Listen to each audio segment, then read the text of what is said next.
शाम के 5:30 बजने वाले हैं और हम यूपी मांगे उत्तर लेकर हाजिर हो चुके हैं। आज यूपी मांगे उत्तर में बात होगी सैफई महोत्सव वर्सेस रामोत्सव। जी हाँ, कुछ महीने पहले आपने तस्वीर देखी होंगी जिनमें से आपने देखा होगा कि सपा नेता स्वामी प्रसाद मौर्य के समर्थक धार्मिक ग्रंथ रामचरितमानस को बैन करने की मांग कर रहे थे और उसे जला रहे थे। अब योगी सरकार ने फैसला लिया है कि नवरात्र और रामनवमी पर हर जिले में दुर्गा सप्तशती का पाठ होगा और अखंड रामायण का पाठ करवाया जाएगा। इसके लिए बाकायदा फंड की योजना की गई है और अब सरकार के इस फैसले पर सपा को ऐतराज है। सपा की मांग है कि सरकार हर धर्म के धार्मिक कार्यक्रमों के लिए फंड की व्यवस्था करे। सपा की इस मांग पर पर्यटन मंत्री जयवीर सिंह ने हमला बोला और कहा है कि सपा सरकार में सैफई महोत्सव के नाम पर करोड़ों रुपए खर्च कर दिए जाते थे। मुंबई से डांसरों को बुलाकर नचवाया जाता था। इन्हें अब धार्मिक आयोजनों की याद आ रही है। तो खास पैनल के साथ चर्चा करेंगे, लेकिन उससे पहले ये रिपोर्ट आप देखिएगा।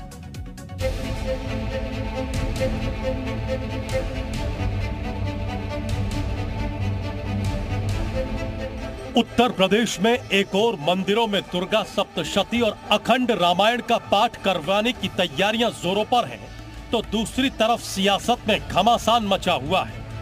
प्रमुख विपक्षी दल सरकारी खर्चे से दूसरे मजहबों के लिए भी धार्मिक आयोजनों की मांग कर रहे हैं। इस बीच योगी सरकार में पर्यटन मंत्री जयवीर सिंह ने सपा की दुखती रग पर हाथ रखकर नई बहस को जन्म दे दिया है।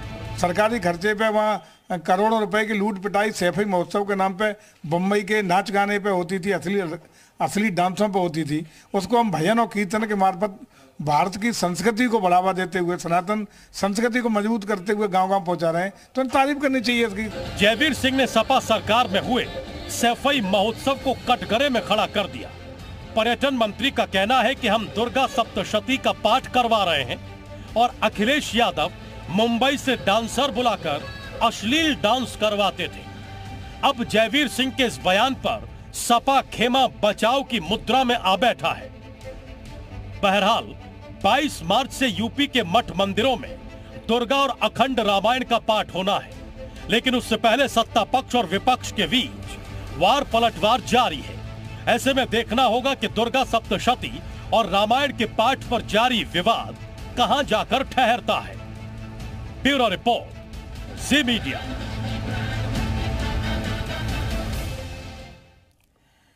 तो आपने देखा अब सैफई महोत्सव वर्सेस रामोत्सव की बात होने लगी है, क्योंकि अखंड पाठ कराया जाएगा और देखिए एक खास कार्यक्रम है और इसके लिए बाकायदा जिला अधिकारी को 1 लाख रुपए खर्च करने के लिए कह दिया गया, मंडलायुक्तों को भी कह दिया गया है।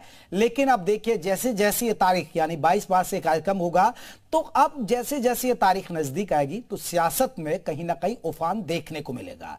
सैफई महोत्सव के बहाने कहीं ना कहीं बीजेपी घेर रही है समाजवादी पार्टी को, तो आपको बता दें रामोत्सव के बहाने समाजवादी पार्टी अब ये कह रही है कि लाख रुपए खर्च क्यों कर रहे हैं, आपको करोड़ों रुपए खर्च करने चाहिए और बाकी जो धार्मिक धर्म से जुड़े लोग हैं उनके लिए भी कहीं ना कहीं सहयोग करना चाहिए। हमारे साथ आपको बता दें इस मसले पर बातचीत करने के लिए कई खास मेहमान जुड़ेंगे, लेकिन अभी जो हमारे साथ मेहमान जुड़े मैं उनका परिचय करा दूं।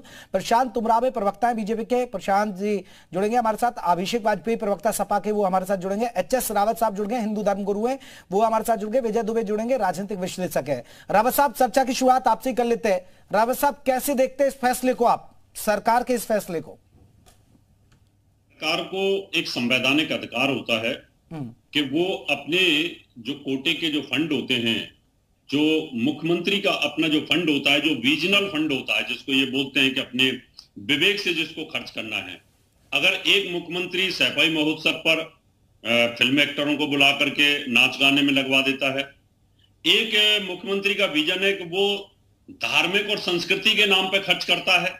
दोनों में जनता को सोचना चाहिए कि जनता ये समझेगी कि नाचने गाने वाले में जो सरकार को और हमारा जो हमारे टैक्स का जो पैसा था वो नाचने गाने वालों को चेक दिए जा रहे हैं, या जो हमारे दुर्गा सप्तशती का पाठ है, रामायण के पाठ पे दिए जा रहे हैं। ये जनता का विषय, जनता सोच करके डिसाइड करेगी। लेकिन मेरा जो मत है, मैं ये कहता हूं कि बहुत अच्छा कदम है। इससे हमारे जो बच्चे हैं, हमारे जो लोग हैं, उनमें संस्कृति के बारे में जागृति होगी। लेकिन रावत साहब, सवाल तो उठेंगे ना, जब एक विशेष धर्म के लोगों के लिए इस तरह के आयोजन हो रहे हैं तो समाजवादी पार्टी यही सवाल उठा रही है कि बाकी धर्मों के भी त्योहारों को इस तरह धूमधाम से मनाना चाहिए, उनके लिए भी फंड देना चाहिए। बिल्कुल सवाल उठ सकते हैं। सवाल तो तब भी उठे थे जब अखिलेश सरकार थी और उन्होंने गाजियाबाद के पास में बहुत बड़ा हज हाउस, 5 स्टार हज हाउस बनाया था। लेकिन उन्होंने कोई एक धर्मशाला ऐसी नहीं बनाई कांवड़ियों के लिए कि कांवड़िए दूर दूर तक आते हैं, तकलीफ में होते हैं, परेशानी होते हैं, कोई शेल्टर होम इस तरह के हो जाते, वो नहीं बनाए उन्होंने हज हाउस बनाया। और दिल्ली के अंदर केजरीवाल सरकार हज हाउस बना रही है। सवाल तो अभी उठते हैं, विरोध तो होते हैं, लेकिन वो जब अपनी करनी करते हैं एक वोटों को खुश करने के लिए और हिंदुओं का दमन करने के लिए, तब इनको याद नहीं आती है। और जब अपने खर्चे से अगर ये इफ्तार पार्टी देते हैं, उस समय भी तो पीएम तो वही बात रावत साहब, वही बात हुई ना, ये हिंदू धर्म की बात कर रहे हैं, वो मुस्लिम धर्म को खुश करने में लगे हुए थे। स्थिति वही है जस की तस ना पार्टियों की। तो देखो वोटों की राजनीति है और वोटों की राजनीति में पार्टियों का। चलिए हमारे साथ आपको बता दें बीजेपी के प्रवक्ता भी जुड़ गए, प्रशांत उमराव जी। प्रशांत जी बहुत बहुत स्वागत है। प्रशांत जी, एक बड़ा चर्चा का विषय है, क्योंकि आप ठीक है, समाजवादी पार्टी इस पर सवाल नहीं उठा रही है। समाजवादी पार्टी एक तंज वे में कह रही है कि देखिए 1 लाख ही क्यों दे रहे हैं आप, करोड़ों रुपए खर्च करिए। सबसे बड़ी बात है कि ये तो बहुत छोटा बजट है। और तंज ये भी कसा जा रहा है कि बाकी धर्मों के त्योहार को भी धूमधाम से मनाया जाना चाहिए। देखिए, समाजवादी पार्टी कंफ्यूज पार्टी है। एक तरफ तो अखिलेश जी इस कार्यक्रम का विरोध नहीं कर रहे, दूसरी तरफ उनके नेता स्वयं प्रसाद मौर्य का आज ही बयान आया है कि लोगों ने रामचरितमानस पढ़ना बंद कर दिए, इसलिए सरकार इस तरह के आयोजन करा रही है।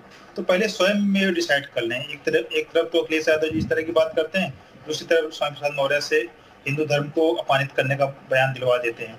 हमें जो कराना है, हम अपने बजट के अनुसार चीजें व्यवस्थाएं करवा रहे हैं।